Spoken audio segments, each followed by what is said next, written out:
Good morning, Dr. Barry Melvin. I'm just going to show you a few video clips from Alan Jones and Paul Murray from Sky News. They're a couple of days old, but it's news. It's something that the other organizations, the cabal of criminal news media outlets, will not, under any circumstances, let you see. Now, we're in a terrible situation. The majority of people are completely being brainwashed and turned into nothing more than bleating cowards. I mean, really, there's no other words for that. Their whole lives are controlled by an app and by a couple of criminal politicians, and they can't even see outside the borders of Victoria where things are not as well. There's a certain amount of freedom left, but you waste your time banging your head against a brick wall because you will get the same result every time. The common law court is the only way back, and we've got pretty good plans to put an end to some of this criminality. Now, Alan brings up a thing about the police, and it's sad to see what's happening here. But the blame is not with those men and women not with the majority of those men and women on the street, those police constables and sergeants. They are victims, just like you and I. With police command, I know a couple of them up there, and I'm sorry to say this, guys, but you have allowed yourself to become private corporations. You have allowed yourselves to be criminalized, to turn the law into a joke. You should be ashamed of yourselves. I know you got pensions to worry about. You could put an end to it tomorrow. Go into Parliament and arrest the politicians on both sides of the parlour, because they're all just as guilty as each other. They are guilty of misprision of treason, misprision of fraud, impersonating officers of the Crown when they're not. They're a private corporation. That goes right up to the federal. So do something about it, police command. You send the word down to the boys on the street and make their lives a little happier so they don't have to put up with the BS from the public and the BS from you guys. Arrest Andrews, Molino, the police minister, the attorney general. They're all masquerading as officers of the Crown. They're all criminals. And you, sir, are responsible for it. You are in the same boat as they are. You can do something about it, police command. Do it. Because the people will do it for you. And then you will be on the wrong side of that blue line. And that's something I don't want to see. And I dare say you don't want to see it either. So get off your butts. Arrest Andrews and the rest of his criminal cabal. And of course, the opposition, again, they're guilty of the same offences. Let's sort it out. Thanks for watching London News. The Victorian position is a running sore, isn't it? Plenty of talk about a Delta variant to the coronavirus, but it's the same story, a breach in hotel quarantine. Whether it's quarantine, vaccination, aged care, or the future of Daniel Andrews and the truth about his injury, the situation in Victoria is scandalous.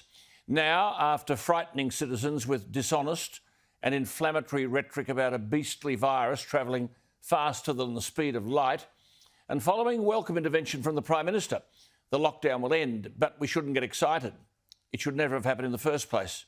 The Morrison government must make it clear that there are limits now and forever on what financial assistance will be given in the wake of arbitrary lockdowns. As for this fellow Sutton, the Chief Health Officer, who described the virus as a beast and it, quote, moved faster than any other strain we've dealt with, such alarmism and dishonesty in any other environment would be punished. And we have to end this business where politicians hide behind public health officials, who by and large have few credentials to deal with epidemiological issues, but mimic, quote unquote, advice that government wants to hear and ignore international experts to whom I have referred on this program for over a year. Now, a couple will do for tonight. The Professor of Theoretical Epidemiology at Oxford University, you've heard me say this 100 times, Professor Sunetra Gupta, urged Australia, now say after me, to abandon its selfish and self-congratulatory lockdown tactics, plural. Not a word from any politician in this country has ever alluded to this professor. Or the Nobel Prize-winning professor at Stanford, Michael Levitt, who said of lockdowns, the level of stupidity going on here is amazing, and said that lockdowns were, quite, a huge mistake. And then one other stain on the disgraceful performance by the Victorian government is highlighted in a letter today from Peter Curtis of Werribee, who wrote, when the dust has finally settled on the COVID-19 catastrophe and the disastrous mismanagement of the crisis in Victoria, the blowtorch needs to be applied to another institution where the leadership has fostered disgraceful overreach by some of its members and severely impacted the civil liberties of citizens. He said, I speak of Victoria Police, which has been turned into a political police force by the state government and has unleashed selective and brutal tactics on politically incorrect protesters, intimidated non-compliant journalists, and has now started roughing up Christians engaged in worship outdoors. He writes, this intimidating police behaviour, fully endorsed by police command, warrants a full royal commission in the not too distant future, unquote. Well, it's most probably not the only thing that warrants a royal commission. The willingness of politicians to become followers, not leaders, from day one has damaged this country badly. We're now paying the price as people are suspicious of vaccinations because they don't believe up until now that they've been told the truth. To this day, I have no idea why the Prime Minister allowed himself to be manipulated by left-wing medical bureaucrats. It's no comfort that the rest of the world, with the exception of a few countries and people like the Governor of Florida, it's no comfort that the world seems to have yielded to the views of some quote-unquote experts, but excluded others. Now, the Prime Minister said on March 15 last year, and I quote, the truth is that while many people will contract this virus, it's clear, just as people get the flu each year, it's a more severe condition than the flu. But for the vast majority, he said, around 8 out of 10, it's our advice, it'll be a mild illness and it will pass. However, for older Australians, he said, March 15 last year, and those that are more vulnerable, particularly those in remote communities and those with pre-existing health conditions, it's a far more serious virus, and that is our concern. Our aim in all of this is to protect the most vulnerable, the most at risk. Prime Minister, 100% correct. Instead, though, we've never said what the Prime Minister alluded to back in March. For 8 out of 10, it'll be a mild illness. It's actually 9 out of 10. But we've locked everyone up and frightened the hell out of everybody. The Prime Minister said we'd look after the vulnerable. But aged care is a Commonwealth responsibility. Not only were they not looked after, many died. And the vast majority still aren't vaccinated. But because everybody was treated as if they were about to die, money's been thrown everywhere. Our grandkids will have to pay off the debt. I have never witnessed, I've got to say this slowly, but it's truthful, I've never witnessed such incompetence in my lifetime, nor have I seen such an abuse of the truth. There couldn't be a more popular Premier in the country than Emperor McGowan. Just look at the last West Australian election. Now, I can't stand this guy. I can't stand the way that he runs things, but pretty successful when you can win all but 2 seats in the lower house of Parliament, right? Now, in part, all of this has been, of course, the chest beating and carrying on about how awesome his healthcare system is, how amazing their COVID response has been. Just ask him. Our extra cautious approach has worked. We've kept COVID out, protecting people's lives. We have come so far here in WA, there is no point in taking unnecessary risks. Oh, thank you for keeping us safe.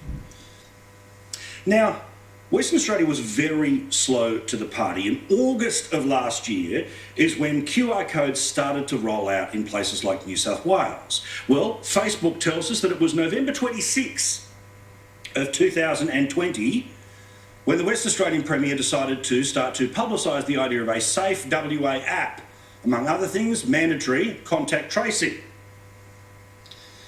And he says in this particular thing, and well known to a Channel 7 journalist who pointed this out today, that data will be encrypted at the point of capture, stored securely, and only be accessible by authorised Department of Health contact tracing personnel should COVID-19 contact tracing be necessary. Because you remember, 12 months ago, there was a little concern from people about, will I get this app, will I sign in? I don't want people to be tracking everywhere that I'm going. Despite the fact that, of course, if you have something like Facebook, Instagram, Twitter, any of those things, they're tracking you anyway.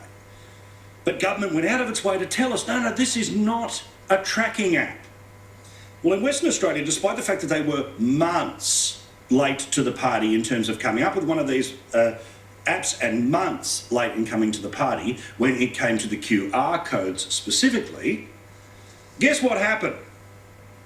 Western Australia Police have used the information that comes from the contact tracing app to investigate criminals. Now, does anyone begrudge police using tools to be able to get bad guys? No. Do bad guys deserve their moment in front of a court? You betcha. But when they have gone out of their way to say, hey, everyone, this is not a tracking app. This is definitely not a tracking app, trust us. Well, you can't, because in Western Australia, they lied. Now, we understand that in New South Wales, Victoria, Queensland, everywhere else, this is not a loophole. But this bloke, who essentially was able to win a massive majority in the Western Australian Parliament by putting his feet on the desk and serving the middle finger to the rest of the country because China was buying iron ore, despite the fact that the people who were digging up the iron ore were FIFO workers from interstate who were barred from seeing their families for months. People didn't care. Most people in Western Australia didn't seem to care either, because thanks for keeping us safe. Despite the fact that the actual health system that they were taken care of in Western Australia saw the amount of people who were delayed getting into an emergency ward got worse and worse and worse and worse in the 5 months leading up to the election. But I know, who cares? All old news. But it matters. When government tries to introduce something that people are cautious about, and they go out of their way to say, this will not be misused. And there's not one, but two examples of how it was misused. And trust us now, because we're going to go back into the Parliament, and with no opposition and with no oversight, we're going to fix the problem. I'm sorry, I don't care how popular this guy is, I don't trust him. And I don't trust his government. So as this story was bubbling along, it was time for Mark McGowan to change the subject and start ranting again about Canberra. Because remember, what do Palaszczuk, Andrews and the Emperor all have in common? Their first love is the Labor Party. The main point of the Labor Party in the next 12 months is to unseat the Morrison government. If one or two seats can be lost in Western Australia, in Victoria or Queensland, then the chances of Scott Morrison winning an election and winning it with a majority, they disappear. So this bloke who built up all of the cred for how good is our COVID response, who put a system in place that definitely wasn't a tracking device, but ended up being used by police to identify movements of people, sure, people who deserve to go before a court, but still the idea that somebody other than contact tracers was looking into it? Don't believe this guy. But he decided today that it was time to start ranting about Canberra, to start ranting about China again, because the last time he did that, all of, well, pretty much most of the West Australian media, which loves licking this guy's boots, just went for the angle of Perth versus Canberra. How good is that? And that's how he tried to distract from this app failure today. The WA government supports strong and friendly trading relationships with our largest trading partners. As a country, we can and should have a good relationship with our largest trading partner, China. It's in our security and economic interests to do so. The federal talk of conflict or trade retaliation can and must stop. Distraction, distraction, distraction. The position the federal government has is the same one now the G7 has. The position that you have when it comes to your social distancing and contact tracing app, something you might have to reconnect with the public. But the chance is the public won't know about this mistake because the media covers up for him all the time, every time. Meantime, also in terms of COVID Goldilocks, and as we go along here, despite the fact that there has been no coronavirus in regional Victoria since the start of the fourth wave in Victoria, not one case. People have been banned from being able to drive from South Australia into regional Victoria and from regional Victoria into South Australia. Cue the marshmallow today to say eventually people will be allowed to cross the border between two bits that definitely don't have coronavirus.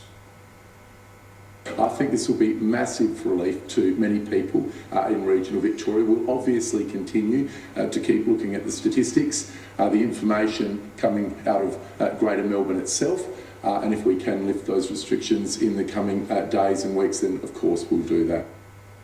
Yay! So people who never had it will now be able to freely mix with each other. Thank you so much, Marshmallow. Really do appreciate it. And who will, of course, be the genius who will be interpreting the data out of South Australia? Well, this Sheila. If you are at Adelaide Oval and the ball comes towards you, my advice to you is to duck and just do not touch that ball.